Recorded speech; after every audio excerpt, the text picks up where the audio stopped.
Vamos lá então, senhores. Bom dia. Nossa, que bom dia, fraco, hein? Ainda bem que pelo menos uma pessoa respondeu. Eu já informo poxa, já estão falando aí domingo, professor. Última aula, já está todo mundo cansado. Nos 2 últimos cursos, na última aula eu tirei 3 questões, hein? Da última aula. Então, sorte daqueles que vieram. Vamos manter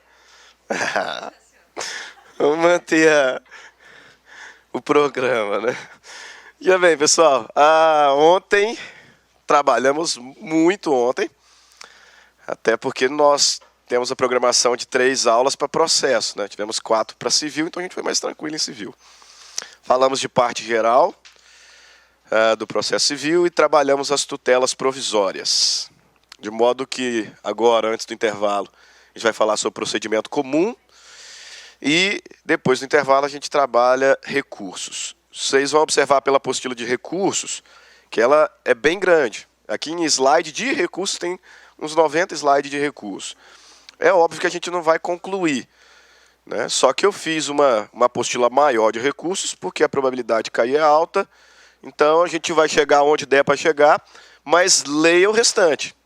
Leia o restante, não deixe de acabar com o nosso conteúdo da apostila, independente do que trabalharmos aqui. Oi. Em processo civil, eu vou falar sobre litisconsórcio e intervenção de terceiros, nos 50 minutos. E em civil, eu acho que eu vou fazer um mix, pontos importantes de civil. Né, pegar destaque dentro do direito das coisas, destaque em direito de família, destaque em direito das sucessões e compilar. Né? Aí, principalmente para quem fez o nosso revisaço, vai ser útil que só é assentar aquilo que a gente viu em sala. Agora, em processo civil, a gente vai falar o que a gente não viu em sala. Então, que é litisconsórcio e intervenção de terceiros. Vamos lá, então. Veja bem, agora a gente começa a trabalhar o procedimento comum e, na verdade, o que nós vamos fazer nesse primeiro momento é montar o fluxograma do procedimento comum. Né? Então, como é que se desenvolve o procedimento comum de petição inicial até sentença? E os pontos importantes que nós temos ali, que comumente são cobrados em provas de concurso público. Então, como vocês bem sabem, afinal, já estão na reta final do curso de Direito, procedimento comum, ele se inicia por uma petição inicial. Mas, veja bem, aula passada nós falamos sobre o procedimento da tutela antecipada antecedente. Então, é possível um procedimentozinho especial antes, que é exatamente esse procedimento especial da tutela antecipada antecedente, né, que eu apresento uma petição inicial simplificada, se o juiz indeferir, intima para emendar em 5 dias, e aí começa. Se o juiz deferir, intima para aditar em 15 dias, cita o réu para cumprir e intima o réu para audiência de conciliação, aí a gente começa aqui. Então é possível ter um microprocedimento antes desse ponto inicial no contexto da tutela antecipada antecedente ou cautelar antecedente. Mas não sendo esse o caso, a nossa petição inicial, o nosso procedimento comum vai se iniciar com uma petição inicial e uma petição inicial que tem que ser apresentada de forma completa. Por isso que afirmamos que essa petição inicial deverá observar os requisitos do artigo 319. Aí você dá uma lidinha no 319. Não é muito comum cair 319 em objetivas. Para quem vai fazer civil na segunda fase, aí sim. Aí a gente vai destrinchar o artigo 319 pela grande probabilidade de cair uma petição inicial. Né? Mas, a priori, petição inicial, você vai observar ali os requisitos do artigo 319 e se não fez um pedido de tutela de urgência antecedente, nessa petição inicial você pode fazer um pedido de tutela provisória, seja de urgência ou de evidência, mas aí já é incidental. Tá? Já é incidental. Quando você postula uma tutela provisória já na petição inicial completa, ela já é incidental.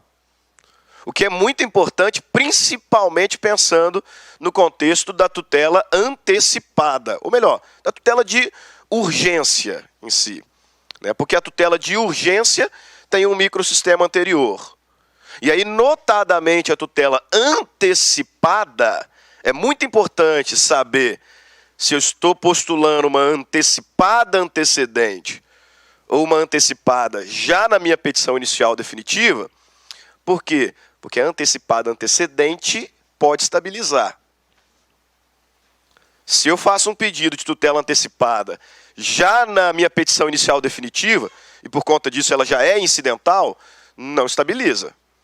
Não estabiliza. Por isso que nós temos visto na prática alguns advogados, e aí tecnicamente corretos, postulando antecipada antecedente, mesmo quando a situação não é emergencial. Às vezes ele até teria tempo de fazer uma petição inicial completinha e postular aqui incidentalmente. Mas eles estão fazendo como antecipada antecedente, por quê? Pela possibilidade de estabilizar. Aí você grava. Se eu já estou pedindo na minha tutela, na minha petição fechada, definitiva, a tutela já é incidental. Já é incidental. E aí, peticionou, sua petição será distribuída, o juiz receberá a sua petição inicial e poderá realizar ali alguns atos nesse primeiro momento, antes de pensar em réu. Primeiro ato que o juiz pode determinar ali via despacho. Se a sua petição inicial não ficou boa, faltou ali algum dos requisitos do artigo 319, ele pode despachar, mandando o autor emendar a inicial, à luz do artigo 321, e lembre, 15 dias. 15 dias. O único cenário que a gente vê uma emenda de 5 dias é ali da tutela antecipada antecedente, se a tutela for indeferida. Porque se for deferida, ele intima para aditar em 15, e se eu fiz uma petição definitiva, mas inobservando algum dos requisitos, ele vai me chamar para emendar também em 15. Emenda inicial em 15 dias. Ou a sua petição inicial ficou bem ruim mesmo, bem ruim, não tem conserto, e aí reconhecendo a inépcia da sua inicial, ele indefere. Ele indefere. Porque a sua petição ficou muito ruim, ou porque ele te intimou para emendar e você não corrigiu o erro. Você devolveu, você protocolou a emenda, mas continuou sem observar requisitos. Você não vai ter uma segunda chance de emenda. Aí indefere a petição inicial. Indefere a petição inicial, portanto eu estou diante de uma sentença. E aí, cuidado, essa sentença do indeferimento da petição inicial, seja porque a sua petição inicial é inepta, seja porque intimado para emendar não sanou o vício, ou porque falta legitimidade, falta interesse, algum pressuposto processual que é insanável, faltou. E aí o juiz vai proferir uma sentença indeferindo a sua petição inicial. Essa sentença, ela é terminativa. O que significa dizer que ela é sem resolução do mérito. Essa sentença aqui é uma sentença sem resolução do mérito. O que significa que, a priori, você poderia repropor a sua mesma ação. Mesmas partes, pedido e causa de pedir. Elementos que nós vimos na aula passada. Perfeito. O juiz pode mandar emendar a inicial, pode indeferir, nesse caso, a sentença terminativa, sem resolução do mérito, mas, e é isso que alguns passam despercebidos, nesse momento aqui, antes mesmo de integrar o réu ao processo, o juiz já pode julgar mérito. Já é possível o julgamento do mérito, mesmo no momento tão inicial, mesmo no momento em que o réu sequer foi integrado ao processo. É o que nós vamos chamar de improcedência liminar. Improcedência liminar do mérito, do pedido, Procedência liminar do pedido. E aí, essa aqui é uma sentença definitiva. Essa é uma sentença definitiva. Tá? A sentença que extinguiu o feito por indeferimento da petição inicial é uma sentença terminativa, portanto, uma sentença sem mérito. A priori, a ação pode ser reproposta. Mesmas partes, pedido, causa de pedir. Se o juiz julgar improcedente liminarmente o pedido, aí é uma sentença de mérito, o que significa dizer que se você quiser postergar a lide, ou seja, se você quiser manter a lide pendente, você vai ter que apelar. Aqui não dá para repropor. Eu estou diante de uma sentença de mérito, se você não apelar, vai fazer coisa julgada material. Então, aqui embaixo tem que apelar. Vou completar aqui, ó. A primeira é sem mérito. E a segunda é com mérito. Professor, quais são essas situações que o juiz poderá julgar o mérito liminarmente? Ou seja, antes mesmo da integração do réu. Tá? Isso aqui decorre principalmente do que nós temos chamado de teoria dos precedentes. O novo CPC, buscando no direito americano uma certa influência de celeridade, trouxe o novo CPC a chamada teoria dos precedentes, que estabelece o quê? Algumas decisões, alguns precedentes jurisprudenciais que têm força vinculante. A gente tem dito que é um resquício de common law que está chegando ao Brasil. Nós somos civil law, então, a priori, o magistrado não estaria vinculado a decisões anteriores. A lei é a base e ele interpreta. Só que hoje no Brasil nós temos um rol de precedentes que são de observação obrigatória. Então, se o juiz observar nesse momento ali que o pedido do autor ofende algum desses precedentes de observação obrigatória, ele não precisa nem continuar. Já julga o mérito agora, para improceder, hein, gente? Para improceder. Cuidado com esse detalhe aqui, porque veja bem, nesse momento em que nós não temos réu, se o juiz notar que o pedido do autor ofende precedente vinculante, ele pode improceder o pedido. Improceder. Se ele observar que o pedido do autor está de conformidade com precedente vinculante, ele não pode julgar procedente, não. Por razão óbvia, contraditória. Então, ainda que o pedido do autor seja tão claro e tão bem documentado, que o juiz bateu o olho e falou assim, vai ganhar a causa. Vou julgar procedente. Porque está documentado e está de acordo com precedente vinculante. Nesse momento, ele não pode julgar procedente. Não pode julgar procedente. O réu tem que participar. Aí, depois que o réu exerceu o contraditório, ele então poderá julgar procedente, teoria da causa madura. Não precisa continuar mais. Já tem todos os elementos para julgar o mérito. Depois que o réu participar. Agora, com base na aula de ontem, e é o que eu quero que vocês façam, exercitando aqui o conhecimento procedimental, nesse momento aqui, se o pedido do autor estiver de acordo com um precedente vinculante, quais são os precedentes vinculantes? Súmula vinculante, enunciado de súmula, julgado de IRDR, incidente de resolução de demanda repetitiva, julgado de IAC, incidente de assunção de competência, julgado de recurso especial repetitivo, julgado de recurso extraordinário repetitivo. São os vinculantes. Se o pedido estiver de acordo com o precedente vinculante, eu disse, vocês compreenderam, ele não pode julgar procedente. Mas o que a parte pode pedir e o juiz conceder aqui, para já satisfazer a pretensão dele? Tutela de evidência, perfeito. Inciso 2º do artigo 311, nós temos a possibilidade de concessão de tutela de evidência quando o pedido do autor está documentado e de acordo com o julgamento de caso repetitivo, ou súmula vinculante. E o inciso 2º é uma das hipóteses em que o juiz pode conceder uma tutela de evidência liminarmente. Então, veja bem, o que vai acontecer aqui é que o direito do autor é muito evidente. O direito do autor está límpido, porque ele juntou a documentação e o pedido dele está de conformidade com o precedente.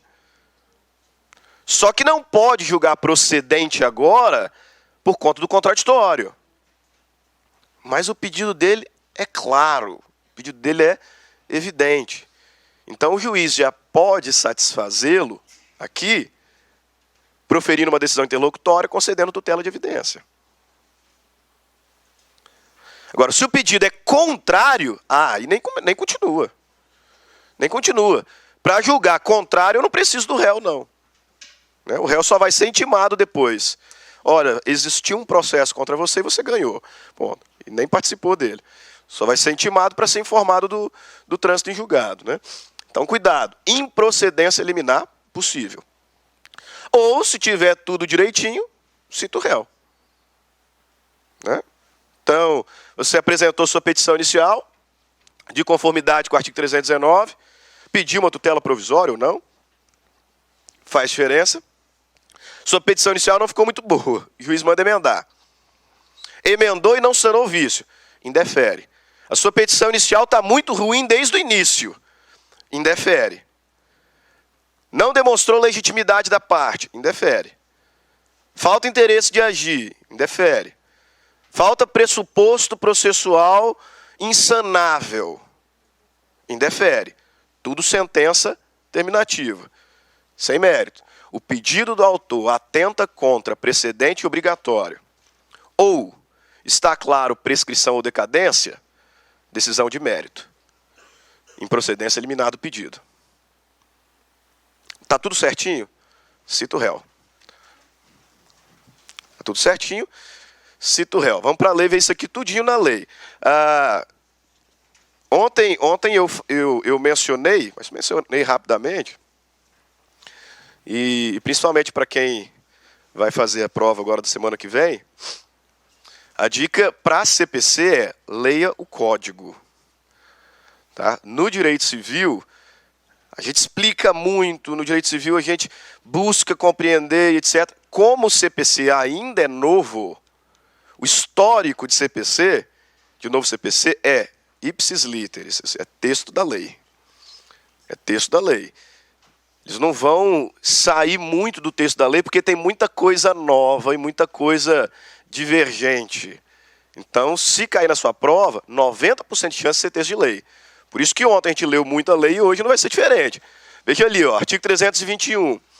O juiz, ao verificar que a petição inicial não preenche os requisitos do 319 e 320, ou que apresenta defeitos e irregularidades capazes de dificultar o julgamento de mérito, determinará que o autor, no prazo de 15 dias, a emende ou complete, indicando com precisão o que deve ser corrigido ou completado.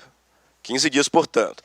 A petição inicial será indeferida, a decisão terminativa, sem resolução do mérito, quando? Quando a petição inicial for inepta, quando a parte for manifestamente ilegítima, ou seja, condição da ação, né? O autor carecer de interesse processual, condição da ação também, ou quando não forem atendidas as prescrições do artigo 106, que é quando o advogado postula em causa própria, que tem que juntar lá a OAB, tem que indicar endereço profissional, etc. Ou 321, mandou emendar e você não emendou. Ou emendou mal feito. Indefere. Quando que a petição inicial ela é inepta? Quando o erro for crasso. Numa petição inicial, faltar pedido, faltar causa de pedir. Quando o pedido foi indeterminado. Ou seja, não dá para identificar. Né? Tem pedido, mas não dá para identificar o que o sujeito quer. Ressalvadas as hipóteses de pedido genérico. Algumas situações pode. Quando da narração dos fatos não decorrer lógica nenhuma. Nenhuma. E, de fato, às vezes a gente se depara com petições iniciais que não são declaradas ineptas, e aí depois eu tenho que contestar aquilo, mas não dá para entender o que o advogado, o autor, fez. Né? Né? Arrogante, né? Da narração dos fatos não decorrer logicamente a conclusão quando tiver pedidos incompatíveis entre si. Então, inépcia extingue o feito, sem resolução do mérito. Artigo 332, diferente a história. Aqui tem mérito. Nas causas que dispensem a fase instrutória, o juiz, independentemente da citação do réu, julgará liminarmente improcedente o pedido. Sentença de mérito, faz coisa de julgado material. Quando contrariar enunciado de súmula do STF ou do STJ, tá? Aqui é súmula simples, por isso que alguns doutrinadores têm dito que no direito civil agora não há mais diferença entre súmula vinculante e enunciado de súmula. Porque tanto a súmula vinculante quanto a enunciado de súmula são vinculantes. Né? Então, quando contrariar enunciado de súmula do STF ou do STJ, quando contrariar acórdão proferido pelo STF ou STJ em julgamento de recurso repetitivo, seja RE repetitivo, RESP repetitivo. 3. Entendimento firmado em incidente de resolução de demanda repetitiva, IRDR, ou IAC, incidente de assunção de competência, enunciado de súmula de Tribunal de Justiça sobre direito local. Então, se o pedido contraria algum desses precedentes vinculantes, nem continua. Já julga o mérito agora para improceder. Só isso, professor? Não. Se tiver constatada a ocorrência de decadência ou prescrição. Decadência e prescrição são matérias de ordem pública, o juiz pode declarar de ofício. E se é para improceder, então não precisa dilatar. Pode parar antes do réu entrar na jogada. Só um detalhe que eu chamo a atenção dos senhores para essas sentenças agora iniciais. Daqui a pouquinho a gente vai falar de recurso. E aí eu vou dizer para vocês que a apelação, como regra, ela não tem efeito regressivo. O que é efeito regressivo no âmbito recursal? É a possibilidade do juiz que proferiu a decisão voltar atrás. Voltar atrás. Frente à interposição do recurso, né, aí o juiz ele se retrata. Nunca vi isso acontecer, mas é possível. E como regra, a apelação não tem efeito regressivo. Efeito regressivo ele é característico do agravo de instrumento. Como regra, a apelação não tem efeito regressivo. Nessas sentenças aqui tem. Nessas sentenças que são liminares, tem. Se for uma sentença terminativa, se o juiz extinguiu o feito sem resolução do mérito, e o autor, ao invés de distribuir nova ação, interpor recurso de apelação, o juiz pode voltar atrás ao receber, pode retratar-se. Se for uma sentença de indeferimento do pedido, da mesma forma. Indeferimento da petição inicial, da mesma forma. Se for uma sentença de improcedência eliminar do pedido, da mesma forma. O juiz pode se retratar frente à interposição da apelação. Isso aqui a gente vê também no artigo 332. Veja lá, ó. Não interposta a apelação, o réu será intimado do trânsito em julgado. Aquela improcedência. Eu vou informar o réu que houve uma ação contra ele e que ele ganhou. Então eu já intimo para informar que ganhou a demanda, transitou em julgado. Ah, não. Houve apelação. Parágrafo 3º. Interposta a apelação, efeito regressivo, o juiz poderá retratar-se em 5 dias. O juiz não se retratou, professor. E agora? Como é que fica o réu? O réu já será citado e intimado para contrarrazões. Para contrarrazões, porque já acabou a primeira instância. O juiz julgou improcedente liminarmente o pedido, o autor interpôs a apelação. O juiz pode se retratar. Se ele não se retratar, cita e intima o réu. Para audiência de conciliação, depois para contestar? Não, velho. Para contrarrazões da apelação. Para contrarrazões da apelação, que é o que o parágrafo 4º vai nos dizer. Né? Se houver retratação, o juiz determinará o prosseguimento do processo, e aí sim ele me diz, na sequência, se não houver retratação, cita e intima o réu para contrarrazões em 15 dias. Então, não teve apelação, transitou em julgado, só informa o réu. Só informa o réu. Teve apelação, pode se retratar em 5 dias. Se ele se retratar, continua o processo. Cita e intima o réu para audiência de conciliação. Se ele não se retratar, cita e intima o réu para contrarrazoar. Aí, perfeito, não aconteceu nada disso, professor. Não teve emenda, não teve indeferimento do pedido, não teve improcedência. Cita. Vocês não tiveram esse problema porque a maioria aqui já começou a estudar recursos com o novo CPC. Mas turmas anteriores a gente tinha que falar um monte de vezes em sala. Que nesse caso a citação é para integrar o processo e intimação para audiência. Por que a gente tinha que falar isso um monte de vezes? Porque no antigo CPC citava para contestar.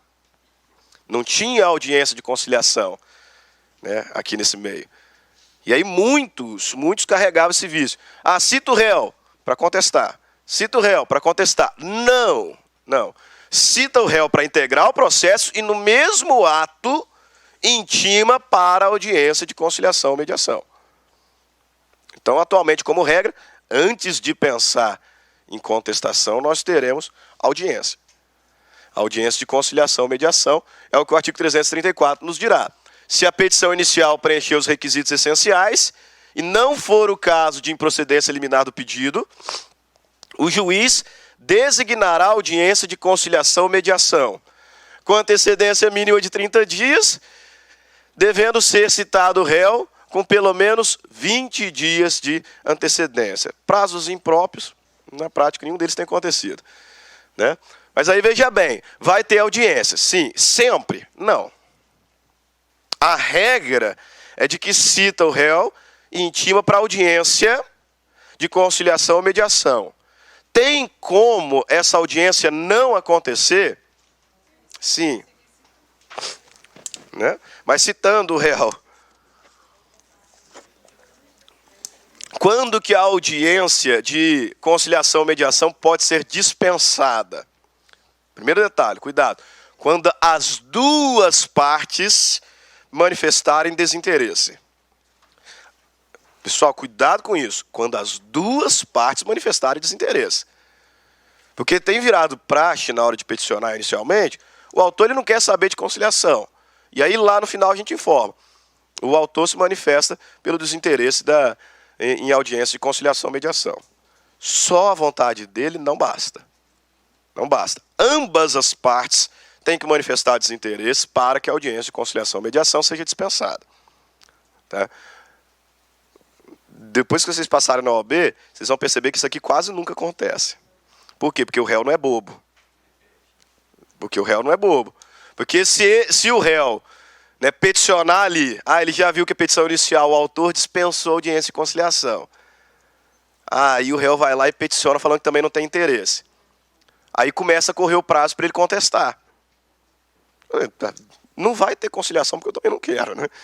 Mas deixa ir para lá, porque eu ganho em tempo. Em tempo. Porque aí minha contestação vai correr prazo depois da audiência. Por isso que na prática não tem acontecido, mas para a prova é muito importante. A audiência não será realizada se ambas as partes manifestarem expressamente desinteresse na composição consensual. Primeira hipótese. Segunda hipótese, quando não couber conciliação. Pessoal. Tem pedidos que eles não são passíveis de transação. Então, por que eu vou tentar uma audiência como essa? Que é o que o legislador completa. A audiência não será realizada se ambas as partes manifestarem expressamente desinteresse. Ou 2, quando não se admitir autocomposição, como boa parte das demandas que envolvem fazenda pública. Boa parte das demandas que envolvem fazenda pública não cabe autocomposição. Então não tem razão para essa audiência. Né? Parágrafo 5º, o autor deverá indicar na petição inicial seu desinteresse e o réu deverá fazer o mesmo por petição em apartado, apresentado 10 dias, pelo menos 10 dias antes da data da audiência. Então eu manifesto meu desinteresse autor direto na inicial e o réu citado, se ele também não tiver interesse, com pelo menos 10 dias de antecedência, e vai lá e também manifesta o desinteresse na autocomposição. Perfeito. O que acontece se só o autor manifestar desinteresse, o réu não vai ter audiência? E aí o autor falta a audiência. Qual que é a consequência da ausência De uma das partes, pode ser o réu também. De alguma das partes na audiência de conciliação ou mediação. Multa. Multa, exatamente. Cuidado, porque tem gente que fala assim, se faltar audiência, extingue o feito. Assim, para, né? Se o réu faltar audiência, revelia. Assim, não, para.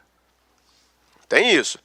Se faltar qualquer que seja das partes, se faltar audiência de conciliação ou mediação, vai ser considerado ato atentatório à dignidade da justiça e será imposta multa. Multa de quanto?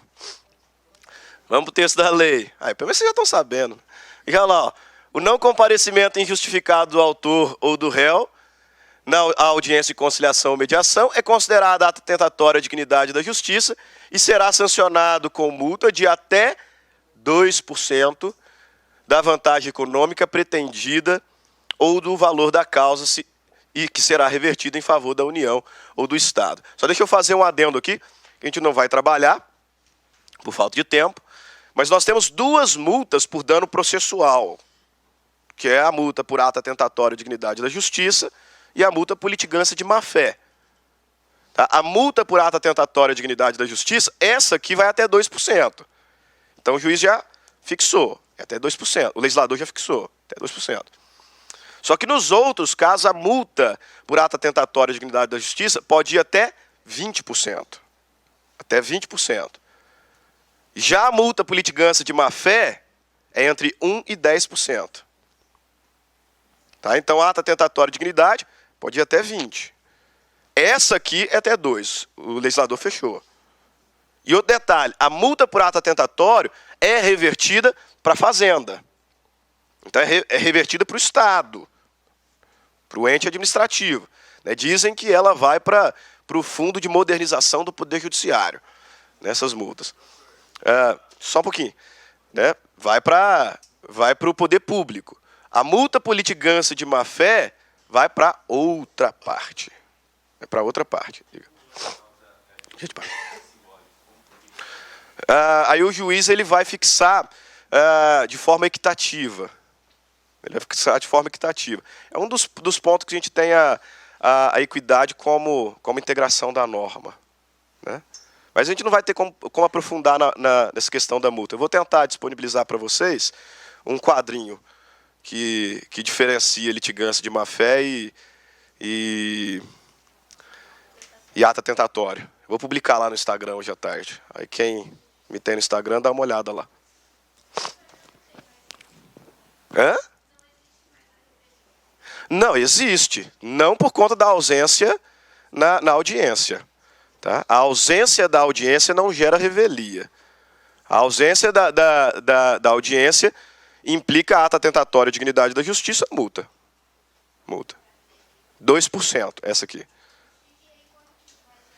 Revelia se ele deixar de contestar. Né? Contestar se ele deixar de contestar, só que ainda não chegamos na contestação. Né? Audiência de conciliação e mediação.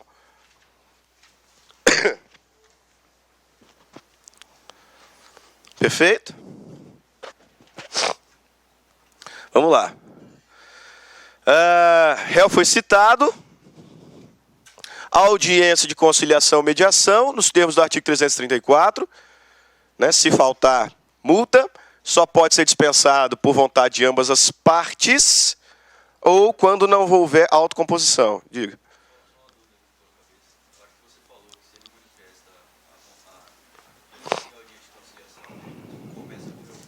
Do protocolo. Exato, do protocolo. Aí ele protocolou, abre o prazo. Por isso que na prática o réu não costuma dispensar. Né? Porque aí o prazo será contado da audiência. Então ele ganha um tempinho ali. Bom, a audiência de conciliação e mediação pode ser dispensada quando ambas as partes manifestarem ou quando não couber autocomposição. Se tem audiência, faltou, ato atentatório à dignidade da justiça, multa de 2%. Beleza. Teve audiência, restou infrutífera. Agora prazo para a resposta do réu.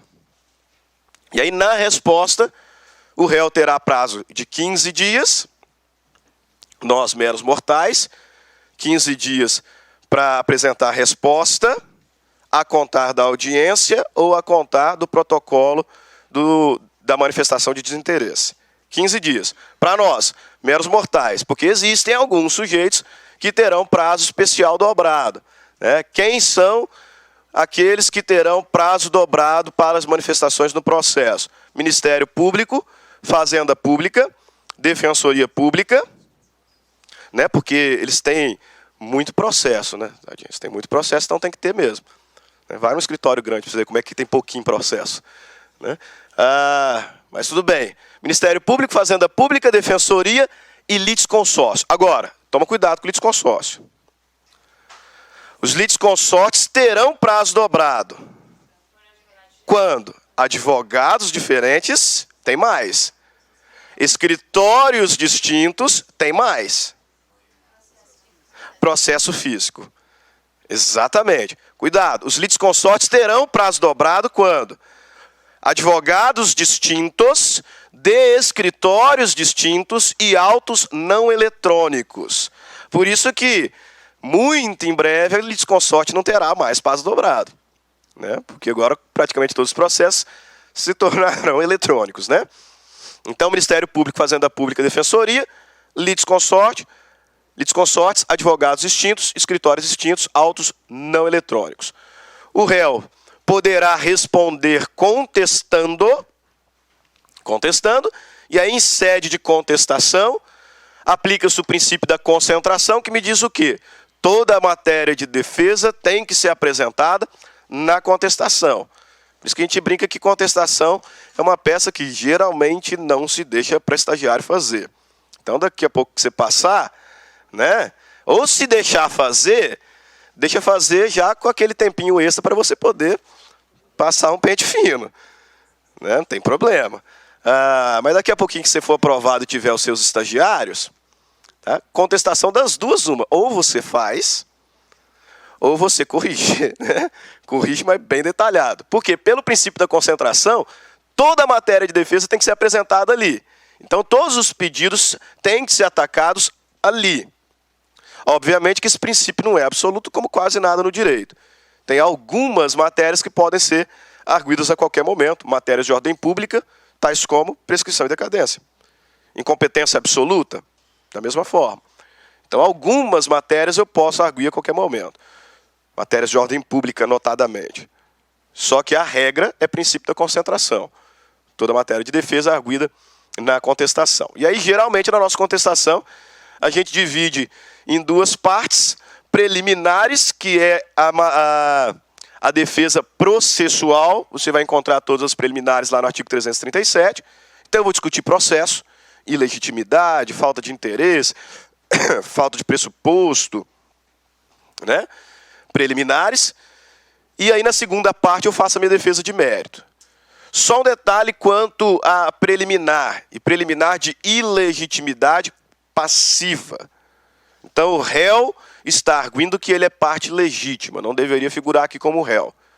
No antigo CPC, tinha uma forma de intervenção de terceiro chamada nomeação à autoria, que aplicava-se exatamente nesse caso, em que o réu afirmava não ser a parte legitimada, então ele se valia de uma intervenção de terceiro chamada nomeação à autoria. Ele indicava quem era o verdadeiro réu, quem seria o verdadeiro réu. A nomeação à autoria deixou de ser intervenção de terceiro no novo CPC. Deixou de ser. Só que a técnica continua. A técnica continua, porque o legislador me diz no artigo 339 do CPC que o réu, quando arguir ilegitimidade passiva, sabendo quem é o legitimado, ele tem que indicar. Ele tem que indicar quem seria o verdadeiro réu, sob pena de ato atentatório à dignidade da justiça. Então, se sabe, indica.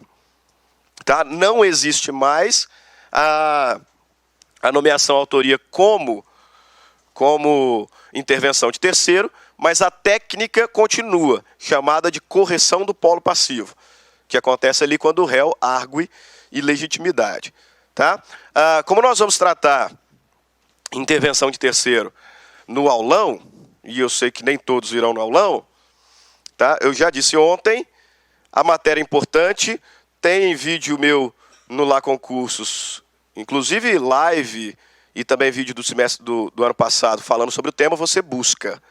Tá? E, intervenção de terceiro e litisconsórcio é tema importantíssimo para a prova, só que a gente pegou aqueles que são mais importantes. De qualquer forma, tem um professor da concorrência, mas eu gosto dele, né? Fazer o quê? Né? Tem muitos professores de concorrência que eu gosto. Direito Civil tem Cristiano Chaves, né? Tem Nelson Rosenwald, processo civil também tem ali alguns caras bons, Daniel Assunção, Fred Dier, e tem o Leandro Leão, que ele fez um quadrinho sinótico, um acróstico, para decorar quais são as intervenções de terceiro no novo CPC. E aí ele fala que o que ele deixou para os alunos dele, eu deixo para vocês também, mas já informando que os créditos não são meus, uma dica, que na verdade é a dica, para você lembrar quais são as formas de intervenção de terceiro. A dica: assistência,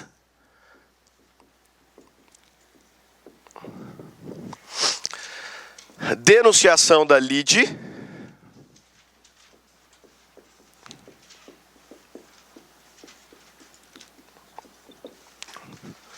incidente de desconsideração da pessoa jurídica, da personalidade jurídica, então IDPJ, incidente de desconsideração da personalidade jurídica, chamamento ao processo,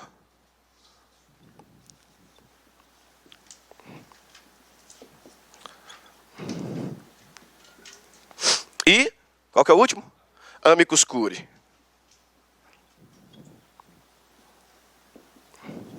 Tá? Essas aqui são as 5 formas, ou as 5 modalidades de intervenção de terceiro no novo CPC.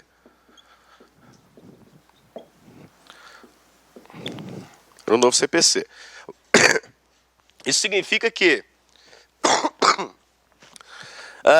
2 modalidades de intervenção do antigo CPC foram extintas: oposição e nomeação à autoria.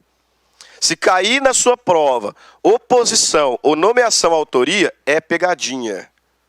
É pegadinha. Se cair na sua prova oposição ou nomeação à autoria como intervenção de terceiro, é pegadinha. Porque de fato elas já existiram. Só que a nomeação à autoria se tornou uma técnica de correção do polo passivo, que está aqui no artigo 339, e a oposição se transformou em procedimento especial. Tá? Hoje existe um procedimento especial de oposição. O que nós temos de intervenção de terceiro agora são assistência, que pode ser simples ou litisconsorcial, denunciação da lide para hipóteses de evicção ou direito de regresso, e aí a denunciação da lide qualquer das partes pode fazer, autor ou réu, incidente de desconsideração da personalidade jurídica, quando eu pretendo responsabilizar os sócios por um débito da empresa, né, da sociedade, melhor dizendo, da pessoa jurídica. Vale lembrar que existe a desconsideração inversa, né, poder responsabilizar a PJ por débitos dos sócios. Chamamento ao processo, que só o réu pode fazer.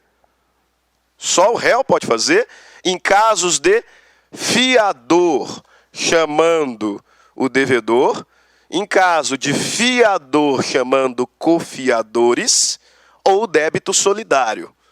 Um devedor solidário chamando os demais devedores solidários. E o amicus curiae, que é todo especial, porque o amicus curiae pode ser determinado de ofício, pode ser requerido pelas partes, ou o próprio amicus curiae pode pedir para entrar. Né? A assistência é forma voluntária, porque o terceiro pede para entrar no processo. A denunciação da lide, o IDPJ, o chamamento ao processo, são formas de intervenção provocada, porque aqui as partes pedem para um terceiro ser trazido para o processo, e o amicus curiae pode ser de ofício, pode ser postulado pelas partes, ou o terceiro pode pedir para voluntariamente ingressar. O amicus curiae ele entra para ajudar o juiz. E aí um detalhe importante sobre o amicus curiae. Veja bem, daqui a pouquinho a gente vai falar de recurso. Se for negada alguma das intervenções de terceiro, cabe interposição de agravo de instrumento. Aqui, não.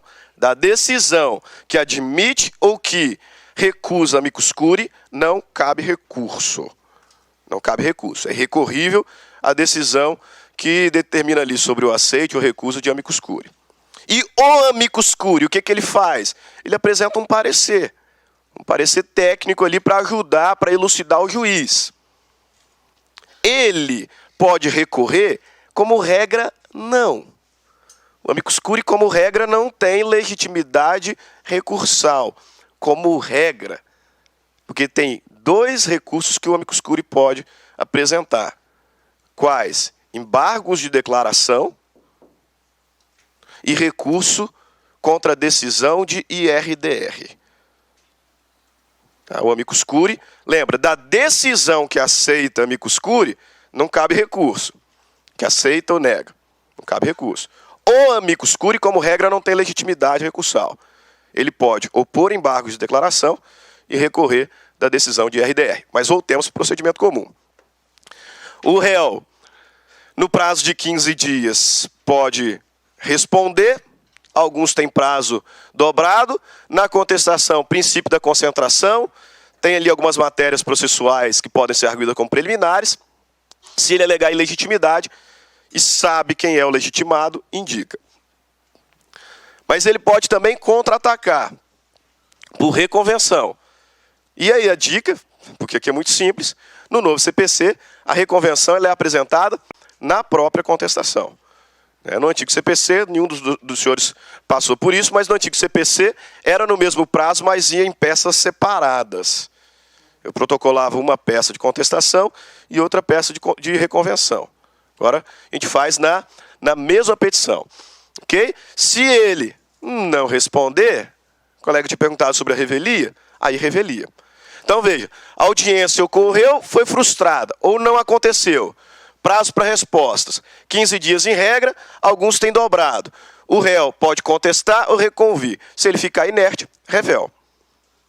Revel. Não tem como a gente esmiuçar, mas se você passar ali, na hora que estiver em casa, relaxando, lendo o CPC, né, aí dá uma lida no artigo 340 e seguintes, porque você vai ver algumas hipóteses de mitigação da revelia.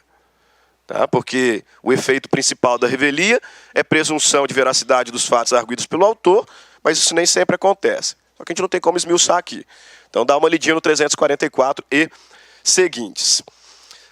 Beleza. O réu contestou. Agora o que acontece?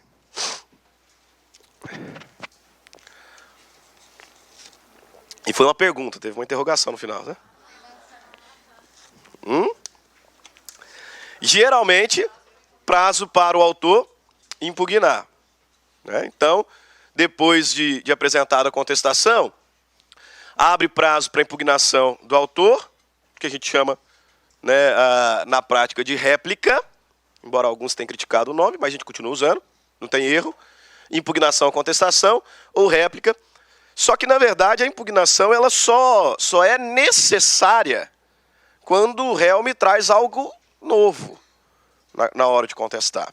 Porque senão a minha impugnação só vai ser para confirmar a minha inicial. Até porque o princípio da concentração também se aplica à inicial. Eu não posso colocar coisa nova na impugnação da contestação. Né? Então, de fato, a réplica ela será útil quando o réu, na contestação, apresentou fato impeditivo, modificativo ou extintivo do direito do autor. Por exemplo, arguiu prescrição, arguiu decadência, então dá a réplica para ele, ou nas matérias, quando o réu alegou alguma das matérias do 337 que ensejam extinção do feito. Então, sempre que o réu me apresentar alguma coisa nova aqui, que possa modificar, impedir, extinguir o direito do autor, ou alegar alguma matéria que pode extinguir o feito. Incompetência, ilegitimidade, ou alguma das outras matérias de defesa de mérito. Né? Então, de processo, melhor dizendo. Aí dá a oportunidade para o autor se manifestar. Teve impugnação, não teve impugnação? Segue o processo, volta para o juiz. E aí, veja bem, voltou para o juiz, é que eu quero que vocês observem lá do início. Deixa eu voltar lá no comecinho nosso. Antes da audiência.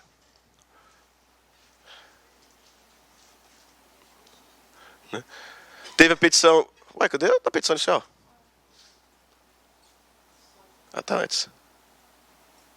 Caramba, a gente caminhou, hein? Aqui. Teve petição inicial, foi para o juiz. Aí eu disse para vocês que aqui o juiz poderia proferir sentença para acabar o processo. Indeferindo o pedido, sentença terminativa, ou improcedendo, indeferindo a petição inicial, sentença terminativa, ou improcedendo o pedido. Sentença definitiva, sentença de mérito. Improceder. Improceder. Ele não podia julgar procedente aqui. Por quê? Porque faltava o réu participar do jogo, né? O réu tinha que exercer o contraditório. Agora, lá na frente, depois que teve a audiência, teve a resposta do réu, né? Tivemos a impugnação, agora voltou para o juiz, teoria da causa madura, agora o juiz pode fazer o que a gente chama de julgamento conforme o estado do processo.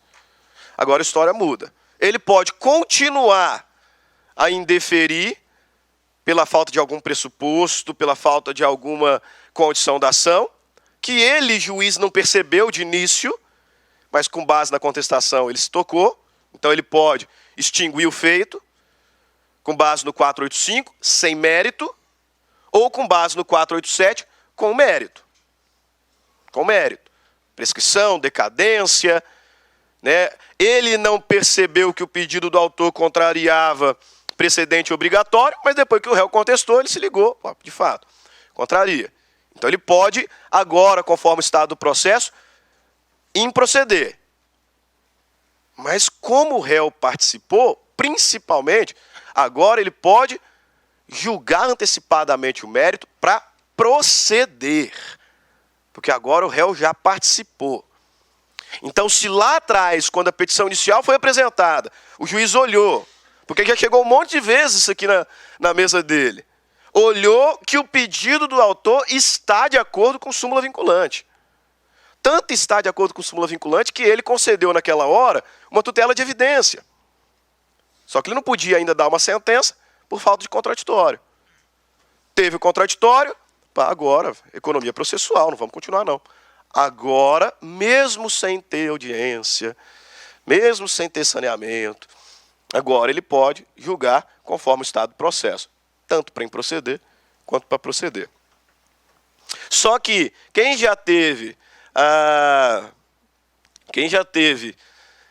oportunidade de elaborar algumas petições iniciais, sabe que muitas vezes a gente trabalha com capítulos e com vários pedidos. E pode acontecer de, nesse momento do processo, o juiz perceber que um dos pedidos ofende precedente obrigatório, ou que um dos pedidos está de acordo com o precedente obrigatório. Pô, se já está tudo certo, ele vai caminhar para julgar lá no final. O legislador autoriza que, nesse momento, o juiz extinga o feito. Ele autoriza que o juiz julgue improcedente o pedido, julgue procedente o pedido, e se apenas um dos pedidos, não todos, se apenas um dos pedidos for procedente ou improcedente, o juiz pode, nesse momento, proferir uma decisão de procedência ou improcedência parcial do mérito. Parcial do mérito. Alguns pontos aqui da demanda já estão resolvidos, não precisa mais a gente discutir. Nem todos, então não tem como acabar com o processo. Posso fazer o que a gente chama de julgamento antecipado parcial do mérito. 2 tempos, no automático. Qual que é a natureza dessa decisão? Sentença ou decisão interlocutória? Decisão interlocutória, por óbvio. Por quê? Porque o processo não acaba. Ah, professor, mas decisão interlocutória de mérito? Isso mesmo. Isso mesmo. Tá? No novo CPC existe decisão interlocutória de mérito. E é essa aqui, ó. A decisão conforme o estado do processo em que o juiz julgou parcialmente o mérito. Se ele julgou parcialmente o mérito, o processo não acabou, então não foi uma sentença. Foi uma decisão interlocutória de mérito. Sim. Qual é o recurso cabível? Agravo de instrumento. Agravo de instrumento. Beleza. Seguimos. Aí ele vai sanear, conforme 357, vai ter instrução e julgamento, se não for o caso de acabar o processo, né? Vai ter instrução e julgamento, sentença e acabou o procedimento comum. Ao menos no piso, né? Porque aí daqui a pouquinho a gente começa a falar de recurso. Veja lá. Conforme a lei 13.115, conhecida como Código de Processo Civil, a petição inicial é indeferida. Cuidado com essas expressões, hein? Petição inicial indeferida. Improcedência liminar do pedido. Petição inicial indeferida. Sentença terminativa. Sem mérito. Improcedência liminar do pedido. Sentença definitiva. Com mérito. Lembra dos precedentes. Aí olha a questão. Conforme o CPC, a petição inicial é indeferida. Quando? Apresentar pedido ou causa de pedir. Né? Quando da narração dos fatos decorrer logicamente a conclusão. Quando o autor carecer de interesse processual. Quando contiver pedidos compatíveis entre si. Ou quando a parte for manifestamente legítima. Se errar, tem que reprovar, não tem? Cá para nós, né?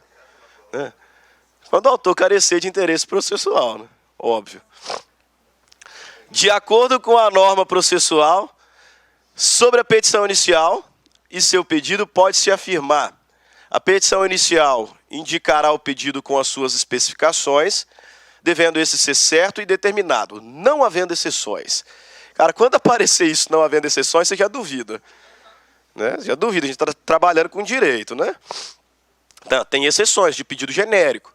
Por exemplo, na ação de exigir contas, que é um procedimento especial, eu posso fazer pedido genérico. Pedido genérico quanto ao pagamento do saldo devedor. Não sei quanto vai ser ainda. Pedido genérico. 2. O juiz, ao verificar que a petição inicial não preenche os requisitos essenciais ou que apresenta defeitos e irregularidades capazes de dificultar o julgamento do mérito, determinará que o autor, no prazo de 15 dias, a emende ou complete, indicando com precisão o que deve ser corrigido ou completado. 3. Considera-se inepta a petição inicial quando lhe faltar pedido ou causa de pedir, o pedido for indeterminado, ressalvadas as hipóteses legais em que se permite o pedido genérico, da narração dos fatos não decorrer logicamente a conclusão ou contiver pedidos incompatíveis entre si. Alternativas corretas, 2 e 3. Sobre os atos do juiz, ao receber a petição inicial, nos termos que disciplina o Código de Processo Civil, julgue o item a seguir. Indeferida a petição inicial, ou julgado liminarmente improcedente o pedido, pode o juiz retratar-se, né, ficou faltando if ali, interposta a apelação contra a sentença. Certo ou errado? Não. Certo ou errado? Certo. Certo por quê? Porque isso aqui é exceção. Em regra, a apelação não tem efeito regressivo. Essas aqui são exatamente as exceções. Quando o juiz indeferiu o pedido, sentença terminativa, o autor, ao invés de repropor, apela. Aí o juiz pode se retratar. Quando o juiz julgar improcedente liminarmente o pedido, aí não tem como repropor, né? Vai ter que apelar. Apelou, o juiz pode se retratar. Então, como regra, a apelação não tem efeito regressivo, excepcionalmente o tem aqui nessas hipóteses. Paulo ajuizou a ação indenizatória contra Moisés em decorrência de um acidente de trânsito que envolveu ambas as partes. Recebida a peça inicial, o magistrado, verificando desde logo a ocorrência da prescrição, poderá julgar liminarmente improcedente o pedido após a oitiva obrigatória da parte contrária. E Paulo poderá questionar a sentença por meio do recurso de apelação, sem possibilidade de retratação do magistrado. Certo ou errado? Tudo errado, professor. Tudo errado. Porque se eu estou diante de prescrição, não preciso ouvir o réu. E segundo, se tiver apelação contra improcedência liminar do pedido, tem efeito regressivo, o magistrado pode se retratar. B. indeferir a petição inicial, cabendo a Paulo, se não se conformar, interpor recurso de apelação com possibilidade de retratação do magistrado em 5 dias. Me lembro dessa questão aqui, vários alunos marcaram letra B. Qual que é o erro? Eu não estou diante de indeferimento da petição inicial, por isso que eu falei, pessoal, se isso aqui não entrou ainda, aí você anota no seu caderno em vermelho, né, grifa, passa, marca texto rosa. Nesse momento do processo eu posso ter 2 sentenças. Existem 2 sentenças possíveis. Sentença de indeferimento da petição inicial, que é uma sentença terminativa. E como sentença terminativa, é possível a repropositura da demanda. Não faz coisa julgada. Mas eu posso ter uma sentença de improcedência liminar do pedido. Mérito, sentença definitiva. Quando ofender casos repetitivos, quando ofender precedente obrigatório ou prescrição e decadência. Prescrição e decadência é mérito. É mérito. Então não é hipótese aqui de indeferimento da inicial. Não é hipótese. C. Julgar liminarmente improcedente o pedido, cabendo a Paulo, se não se conformar, interpor agravo de instrumento, com possibilidade de retratação pelo magistrado. Errado, né? Não é agravo de instrumento. D. Julgar liminarmente improcedente o pedido, cabendo a Paulo, se não se conformar, interpor recurso de apelação, com possibilidade de retratação pelo magistrado em 5 dias. Agora sim. Sentença de mérito, julgamento liminar improcedente, cabe apelação, porque eu estou diante de sentença, mas é uma apelação que tem efeito regressivo. Janaína propôs ação declaratória contra o Banco Nunes S.A. Em sua petição inicial, esclareceu que não tinha interesse na realização da audiência de conciliação ou mediação. Nessa situação, é correto afirmar: se o banco réu optar pela realização da audiência de mediação e conciliação, o juiz, diante da manifestação da autora, deverá desmarcar a audiência. Até porque vale só a vontade da autora, né? B. Caso houvesse litisconsórcio, o desinteresse na realização da audiência deve ser manifestado por todos os litisconsortes. C. No mesmo processo, só pode ser realizada uma sessão de mediação ou conciliação. Não, pode ter mais de uma, se for necessário. E aí vai correr o prazo da última audiência, né? Caso seja designada a audiência de mediação ou conciliação e Janaína não compareça, tal ausência será considerada ata tentatória à dignidade da justiça, com a aplicação de multa de 1% sobre o valor da causa. 2%. Alternativa correta? Litisconsórcio. O que é muito óbvio, né, pessoal? Tem vários litisconsortes. Se um tem interesse em conciliar, tem que ter, ué. Tem que ter. Eu vou dispensar a audiência quando todos manifestarem desinteresse. João ingressou com ação contra Maria. Em 31 de março de 2017, sexta-feira, foi realizada a audiência de conciliação, sendo que não houve autocomposição. Como Maria estava confiante de que faria um acordo com João, não apresentou sua defesa antes da referida audiência. Acerca da apresentação da contestação, não sei por que ela ia fazer isso, né? Acerca da apresentação da contestação, assinale a alternativa correta. Maria deveria ter apresentado a contestação até o momento inicial da audiência. Maria será declarada rével em audiência. O prazo de 15 dias para a apresentação da contestação terá início da data da audiência de conciliação. O prazo de 10 dias para apresentar a contestação terá início na data da audiência de conciliação. Letra C, alternativa correta. Tá? Insisto, audiência de conciliação ou mediação não configura revelia. Tá? Ata tentatória de dignidade vai ser multado.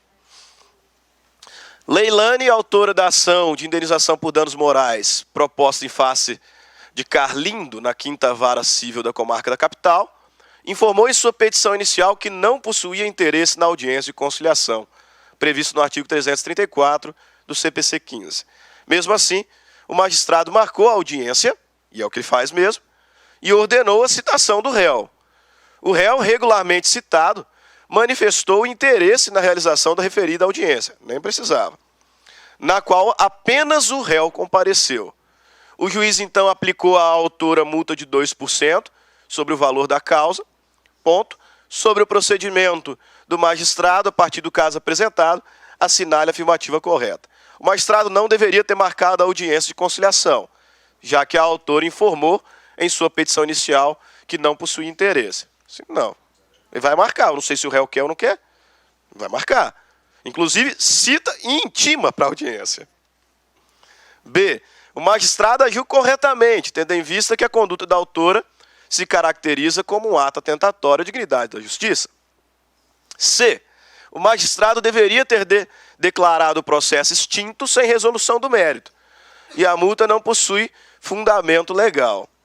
D. A manifestação de interesse do réu na realização da referida audiência pode ser feita em até 72 horas antes da sua realização.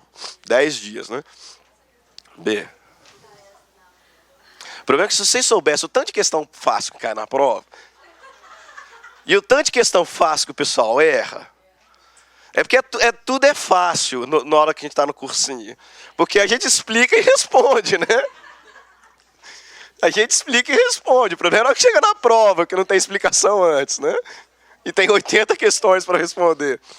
Por isso que eu falei, é meu desejo que todos vocês sejam aprovados. Obviamente. Mas caso não tenha aprovação, não leia as questões depois no seu gabarito, tá? Não leia. Né? Não leia. Você fez lá o gabarito, não deu? Esquece. Esquece, vamos embora. Tá? Não lê o que você marcou, porque você vai ver umas 2, 3 questões ali que você errou de bobeira. E ficou com 39 pontos. E se você tivesse acertado aquelas bobinhas ali, você tinha passado, né? Então, para não entrar em depressão, né, e voltar com força total para o estudo, não lê. Julgue o item subsequente em relação ao direito processual civil. O novo Código de Processo Civil prevê a designação de audiência de conciliação ou de mediação, que podem deixar de ser designadas pelo magistrado quando ambas as partes manifestarem expressamente desinteresse na composição consensual. Perfeito. Se ambas as partes manifestaram desinteresse, a gente libera. No procedimento comum, o não comparecimento injustificado do réu à audiência de conciliação ou mediação gera sua revelia. Não. A audiência prévia de conciliação ou mediação somente não será realizada se o autor ou o réu manifestar expressamente desinteresse na composição consensual. Certo ou errado? Está errado. Por conta de um tal de um somente que está ali, né? Porque ela vai ser dispensada quando ambas as partes manifestarem desinteresse ou quando não couber a autocomposição. Então, tem mais de uma possibilidade, né? Beleza? Intervalinho de 10 minutos e a gente volta com recursos.